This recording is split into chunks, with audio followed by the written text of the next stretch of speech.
Kung walang bayaran, bakit walang malinaw na paliwanag? Kung walang anomalya, bakit may takot sa tanong? Mga kababayan, hindi ito chismis, hindi ito paninira. Ito ay pagsusuri, kritikal, makabayan at nakabatay sa public interest. Ngayong gabi, hindi tayo maghuhusga, magtatanong tayo.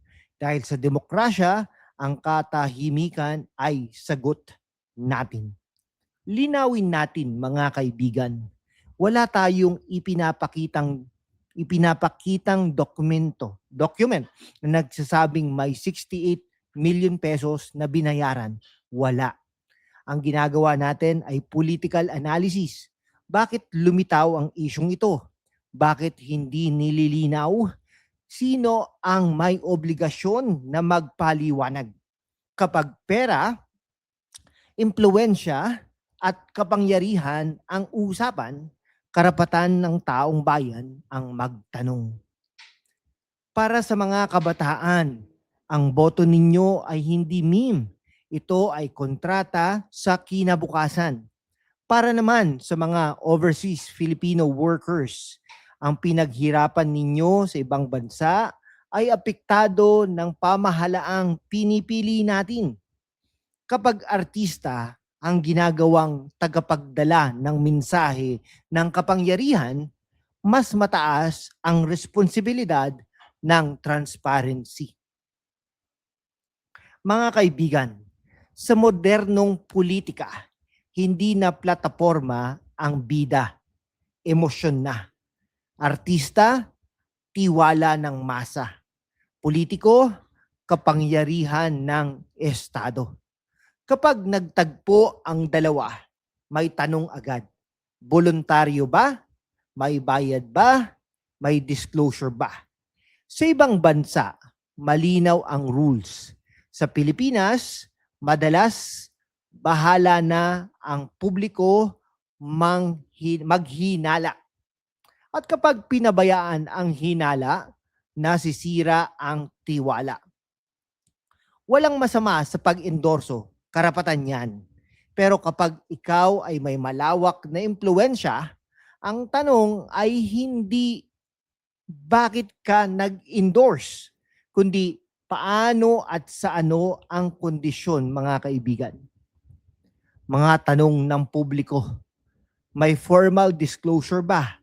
May kontrata bang pampolitika? Kung wala, bakit malinaw na sinasabi, hindi ito personal. Ito ay tungkol sa standard. Hindi lihim na malakas ang branding sa modern campaigns. Music, vlogs, nostalgia, influencers. Hindi ito bago. Strategic communication ito. Para naman, pero sa estado, may dagdag na tanong. Yan ay public accountability. Kapag pribadong tao, pwedeng manahimik. Kapag may kaugnayan sa kapangyarihan ng gobyerno, dapat may paliwanag. Ito na po, the 68 million pesos question, fact-based.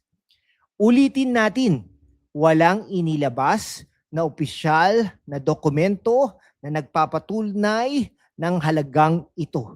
So, bakit buhay ang issue, mga kaibigan? Tatlong dahilan. Una, may ebidensya pero hindi inilalabas. Pangalawa, walang ebidensya pero walang naglilinaw.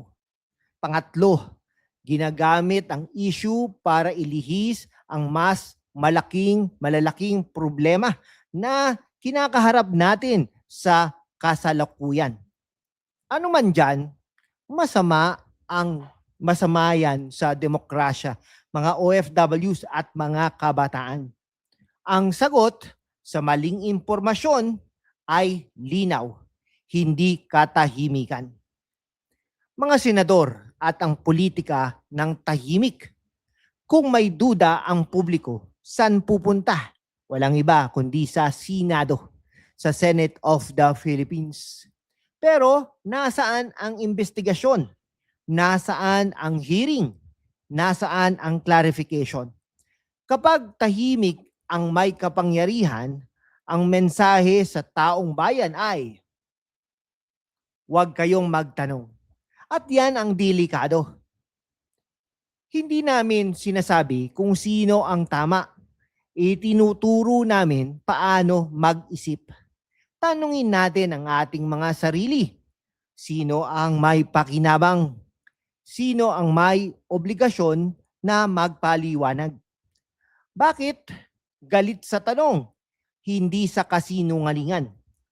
Mga kaibigan, mga kababayan, mga kawok, critical thinking is not rebellion. It is citizenship. Hindi kayo bastos kapag nagtatanong. Hindi kayo bayaran kapag kritikal.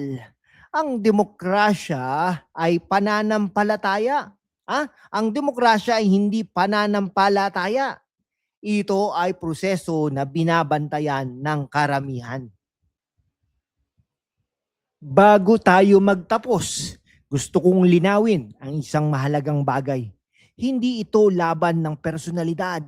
Hindi ito laban ng artista kontra kritiko. Hindi ito laban ng kulay o partido. Ito ay usapin ng kapangyarihan at pananagutan. Kapag may kapangyarihan ka, kahit ikaw ay politiko, influencer o icon ng kultura, may obligasyon kang magpaliwanag.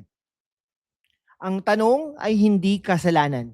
Sa Pilipinas, parang kasalanan na ang magtanong. Kapag nagtanong ka, may bayaran ba? Masama ka. May disclosure ba? Inggit ka. May linaw ba? Destabilizer ka. Pero, pakinggan ninyo ito mga kaibigan, mga kawok, mga kababayan. Ang tanong ay hindi paratang. Ang katahimikan ay nagpapalaki ng hinala. Sa isang mature na demokrasya, ang tanong ay sinasagot ng dokumento, hindi ng galit. Sino ang natatakot sa liwanag? Kung walang itinatago, bakit hindi linawin? Isang simpleng statement lang sana. May bayad ba o wala? Kung wala, bakit walang malinaw na paliwanag? Kung meron, may disclosure ba sa taong bayan? Hindi ito rocket science. Ito ay basic transparency. Kapag may kapangyarihan, ang katahimikan ay choice. At lahat ng choice ay politika, may kahulugan. O sa mga idol at influencers, kung ikaw ay iniidolo ng milyon, hindi sapat ang sabihing karapatan ko ito. Tama, karapatan mo. Pero tandaan, ang impluensya ay hindi neutral. Ang katahimikan ay posisyon, ang platform ay responsibilidad. Hindi ka obligadong ipaliwanag ang lahat, pero hindi rin obligadong manahimik ang publiko. Para sa mga kabataan at OFWs, ang mas malaking larawan. Habang nagtatalo tayo kung may bayaran o wala, may mas malaki tayong tanong na dapat harapin. Ganito na ba kababa ang standard natin sa pamahalaan? Na sapat na ang katahimikan kapalit ng tiwala? Sa ibang bansa, ang ganitong issue ay may Senate inquiry, disclosure requirements, media follow-ups. Sa atin, madalas, move on na lang. Huwag na palakihin. Basta suportahan. Pero ang demokrasya ay hindi fan club.